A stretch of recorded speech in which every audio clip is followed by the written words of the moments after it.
Your burger is served. And this is our finest Pepsi Zero Sugar. Its sweet profile perfectly balances the savory notes of your burger. That is one perfect combination. Burgers deserve Pepsi. The following is a Red Apple Podcast Network presentation. They say this is a big rich town. I just come from the poet's part. Bright light, city life, I gotta make it.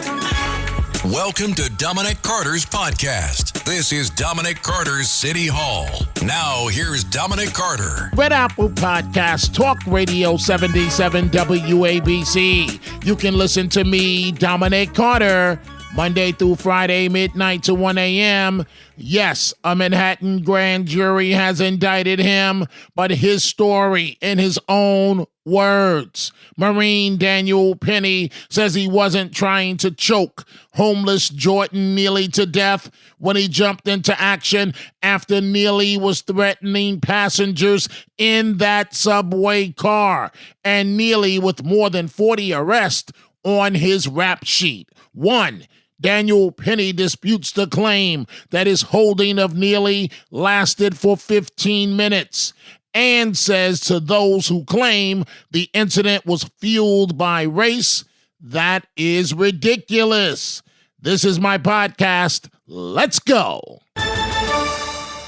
Recently, before the grand jury indicted him, in a series of videos released by his lawyers, the 24-year-old Marine, an East Village resident, denied that he held Jordan Neely by his throat for 15 minutes, as previously reported, and says he had no intention of taking his life in what he calls a scary situation.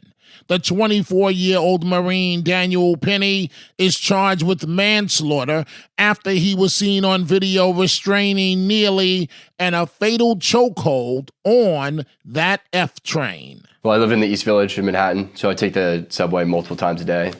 In this instance, I was coming from school. I got out of class around 2:15, and I took I was at J Street Metro Tech, took the Uptown F train. At 2nd Avenue, a man came on, stumbled on. He appeared to be on drugs. The doors closed, and he ripped his jacket off and threw it at the people sitting down to my left. I was listening to music at the time, and he was yelling, so I took my headphones out to hear what he was yelling. And the 3 main threats that he repeated over and over was, "I'm going to kill you, I'm prepared to go to jail for life, and I'm willing to die." You know, this was a scary situation. Hi, I'm Richard Karn, and you may have seen me on TV talking about the world's #1 expandable garden hose. Well, the brand new Pocket Hose Copperhead with Pocket Pivot is here, and it's a total game changer. Old-fashioned hoses get kinks and creases at the spigot, but the Copperhead's Pocket Pivot swivels 360 degrees for full water flow and freedom to water with ease all around your home. When you're all done, this rust-proof anti-burst hose shrinks back down to pocket size for effortless handling and tidy storage. Plus, your super light and ultra-durable Pocket Hose Copperhead is backed with a 10-year warranty. What could be better than that? I'll tell you what, an exciting radio-exclusive offer just for you. For a limited time, you can get a free Pocket Pivot and their 10-pattern sprayer with the purchase of any size Copperhead hose. Just text WATER to 64,000. That's WATER to 64,000 for your 2 free gifts with purchase. WATER to 64,000. By texting 64,000, you agree to receive recurring automated marketing messages from Pocket Hose. Message and data rates may apply. No purchase required. Terms apply. Available at pockethose.com/terms.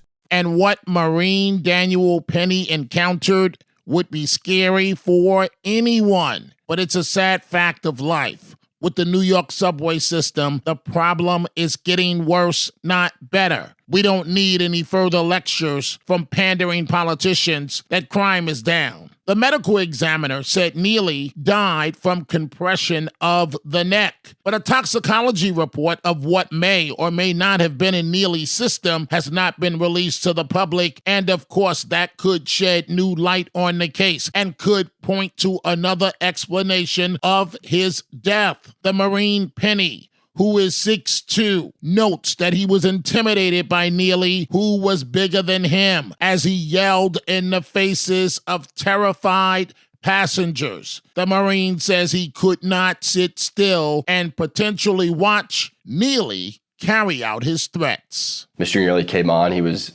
threatening. I'm 6'2", and he was taller than me. So it was, and there's a common misconception that Marines don't get scared.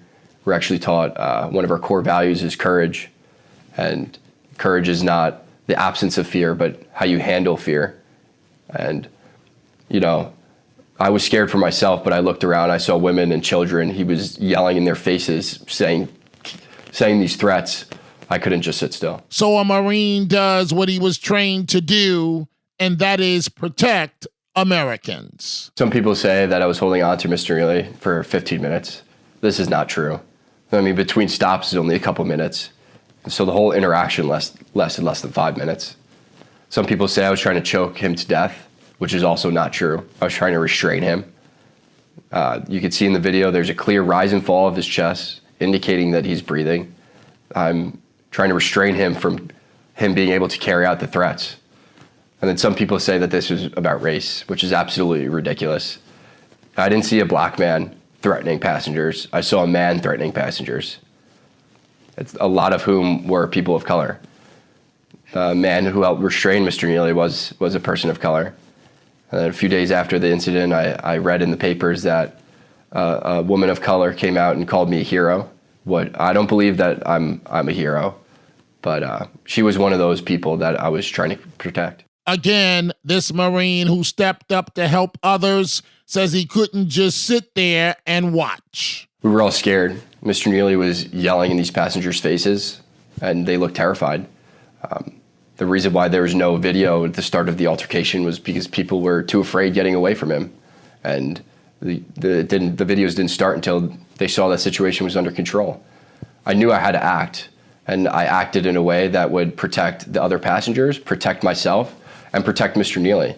I used this hold to restrain him, and I did this by leaving my hand on top of his head to control his body. You can see in the video there's a clear rise and fall of his chest, indicating that he was still breathing. And I'm calibrating my grip based on the force that he's exerting. And I was trying to keep him on the ground until the police came. I was praying that the police would come and take this situation over. I didn't want to be put in that situation, but I couldn't just sit still and let him carry out these threats. In his own words, Marine Daniel Penny. And that is all the time we have for this episode. Thank you, folks, for joining us. If you are interested in my remarkable book on my life titled No Mama's Boy, go to my website, all one word, DominicCarterOnline.com. DominicCarterOnline.com. You can catch me on 77 WABC weeknights, midnight to 1 a.m. Go check out the Dominic Carter merchandise at the 77 WABC store. From Dominic Carter t-shirts to hats and much more, go to WABCRadiostore.com. Dominic Carter, Red Apple Podcast, Talk Radio 77 WABC. I gotta make it. Dominic Carter socials on Twitter at Dominic TV and Facebook and Instagram. Dominic Carter TV. Email at dominic.carter@wabcradio.com. Until the next episode, be well. And as Dominic always says, stay positive. The glass is always half full, never half empty. Dominic Carter City Hall.